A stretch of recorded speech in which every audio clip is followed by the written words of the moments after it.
Hello, my name is Naguura, and today I'm going to be talking about Moonkin legendaries and which ones you should be crafting first.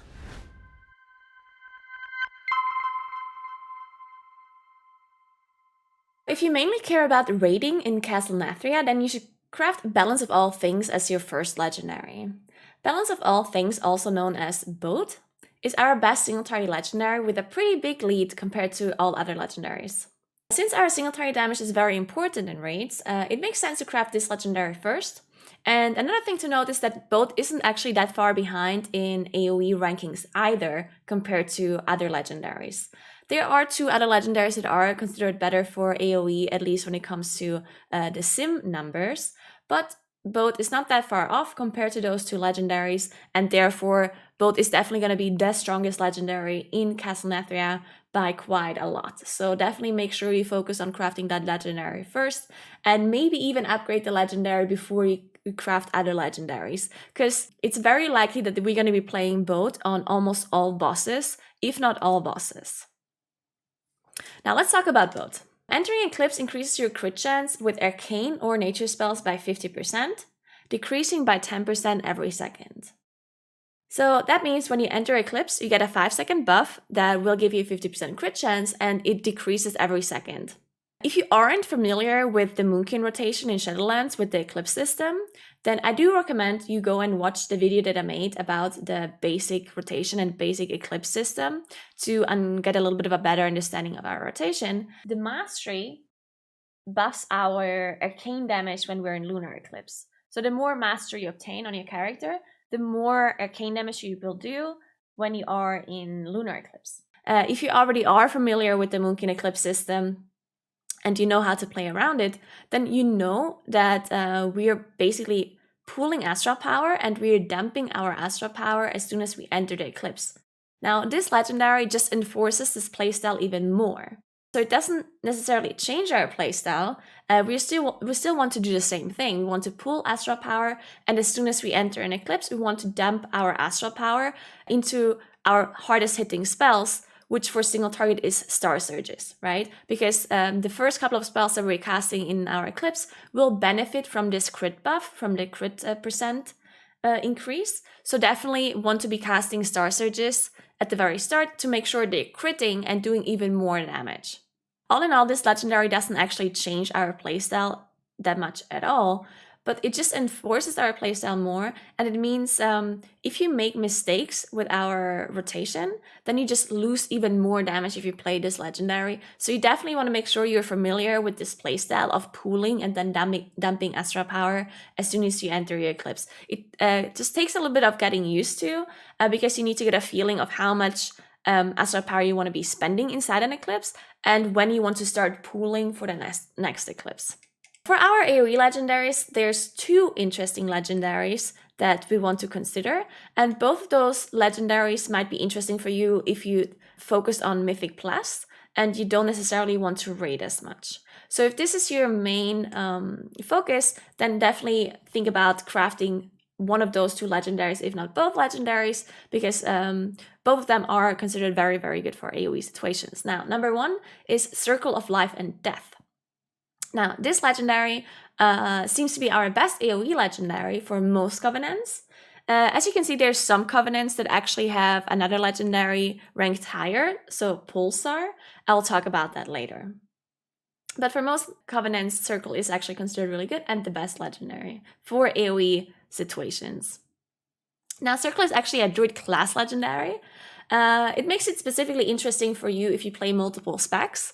So that means that you can actually use the legendary for another spec, while the Moonkin specific legendaries are completely useless for other specs and don't do anything. So if you play multiple specs as Druid and you just can't afford to craft specific legendaries for each spec, then Circle is definitely a good choice because it is really good for Moonkin and it's also usable for other specs for sure.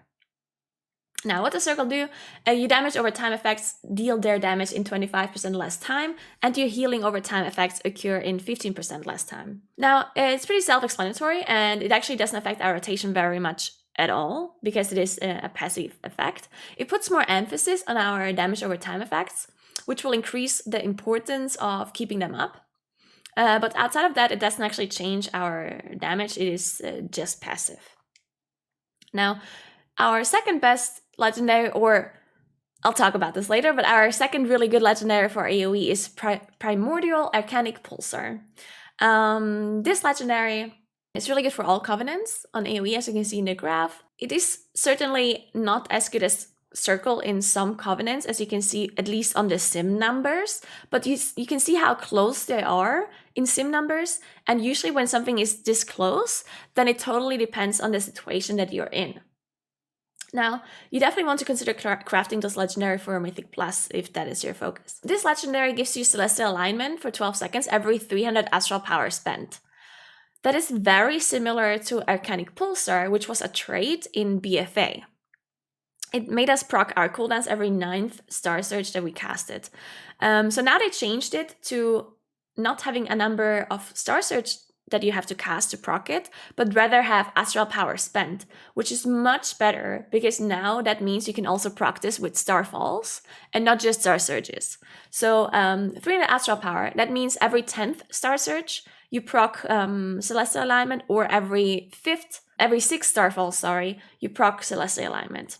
This definitely changes the way we play our class if we are wearing this legendary, because we definitely want to play around this effect. So you definitely want to make sure that, for example, you're on high astral power when you proc this effect. You don't want to be casting a Star Surge and then you're on 0 astral power and then you have the Celestial Alignment, because then you can't cast a lot of spenders while your cooldowns are up. And you definitely want to make sure you cast as many spenders as possible, so therefore you want to be high on astral power as you enter this effect. And you also want to make sure that you proc this effect in certain situations whenever you need it. Because of course, having the cooldowns up in more important situations is much, much better. So you want to make sure you plan a little bit ahead. Of course, you don't want to be holding this effect for too long, because that means you need to overcap astral power, right? And you definitely do not want to overcap astral power unless it's very important. So let's say you're at 280 astral power spent, and the next Starfall or Star Surge would proc this Celestial Alignment effect.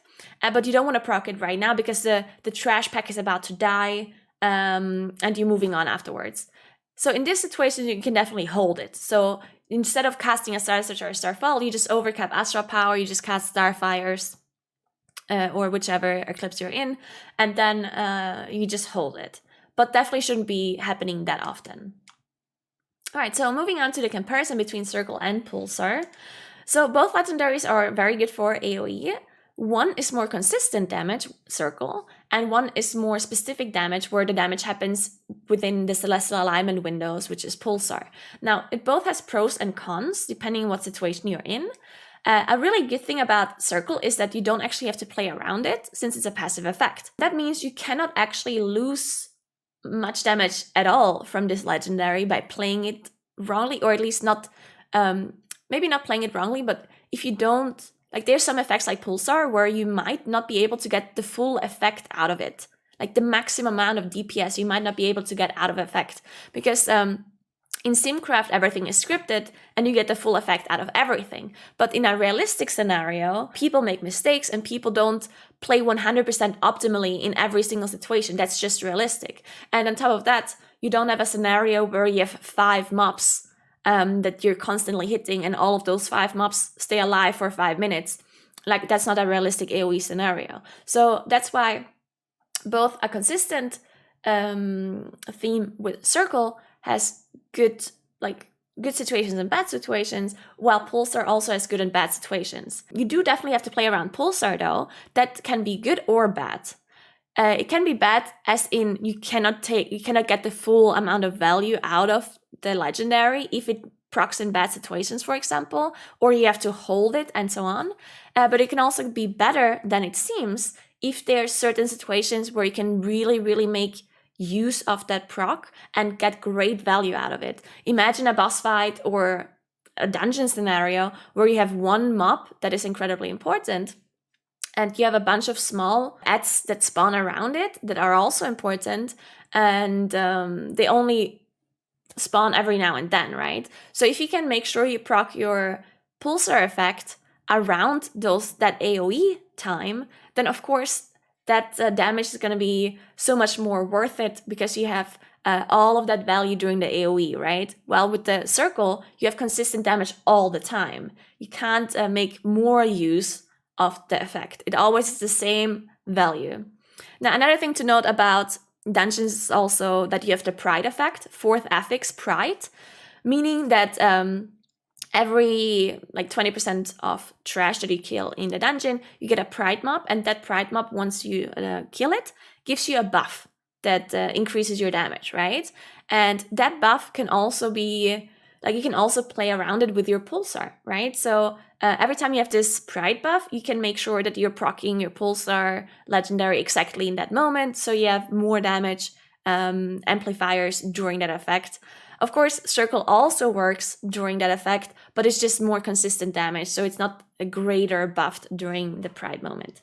Moving on to the other legendaries that we have the Timeworn Dreambinder, which is a legendary that is similar to the Emerald Dreamcatcher. Unfortunately, this legendary does not work well with the Eclipse system, because it wants us to weave in spells in between our Star Surges or Starfalls. So Star Surge, Solar Ruff, Solar Ruff, Solar Ruff, Star Surge, for example, right? Because we want to generate Astral power in between spending our Star Surges or Starfalls.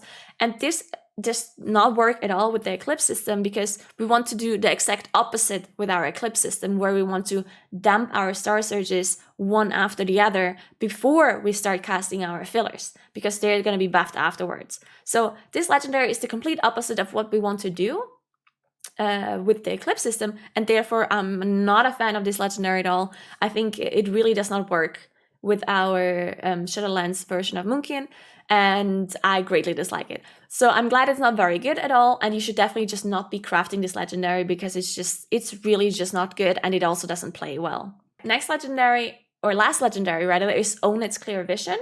This legendary is also a Legion legendary. It also unfortunately doesn't work well with the Shadowlands version of Moonkin, because Starfall does not stack. You can only have one Starfall up at a time, meaning that if you get those free procs from Star Surges and Starfalls, it means that you can't make use of all of those free casts, basically. It means you would be wasting some of your procs, or not being able to use some of those procs, because you just already have a Starfall up. So what are you going to do with this other free Starfall in the meantime, right? You can hold it, but what do you do with the Astral power then while you're holding it? You would be casting more Star Surges, and therefore might be wasting even more Starfall free procs, and so on. So definitely also don't recommend to craft this legendary, not only because of the inconsistencies with the Shadowlands version of Moonkin and the Starfalls, but also because it's just not very good, as you can see on the graphs. All right, so the conclusion, in my opinion, is that you should be crafting both for sure if you're raiding. If you're raiding in any way and you care about the raid, you should definitely craft both as your first legendary, and maybe even upgrade it before you craft any other legendaries, because both can also be used for other things like M+, where it's also really good. It's not, it might not be as good as some other legendaries like Pulsar or Circle, but that's not even sure yet. It might actually still be better for M+ too, because in M+ there's also quite a bit of single target, right? So both might actually also be the best legendary in M+. We still have to see about that. It really depends on affixes probably and what kind of dungeon it is. If it's very single target heavy, it might be better. If it's more AoE heavy, then it probably favors Pulsar or Circle. But yeah, both overall the best legendary, definitely. So make sure you craft that legendary and focus on both. Pulsar and Circle are also good legendaries, and definitely consider crafting them for M+ and for other AoE situations. And yeah, if you really heavily care about AoE, about M+, about anything like that, then make sure you do focus on Pulsar and Circle. Sorry, I can't speak. And if you're somebody who wants to play multiple specs, then you could definitely focus on Circle first.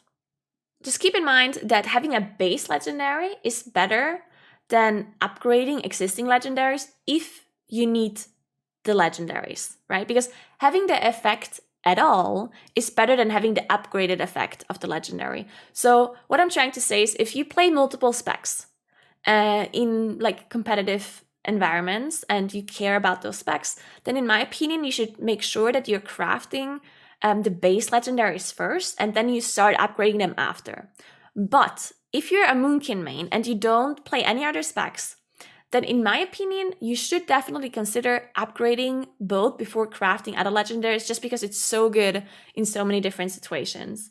But yeah, that's something you have to decide for yourself, depending on how many specs you play, how important one spec is over the other, and so on. So definitely just make sure you think about the legendary choice, and I hope I helped you make that choice a little bit easier.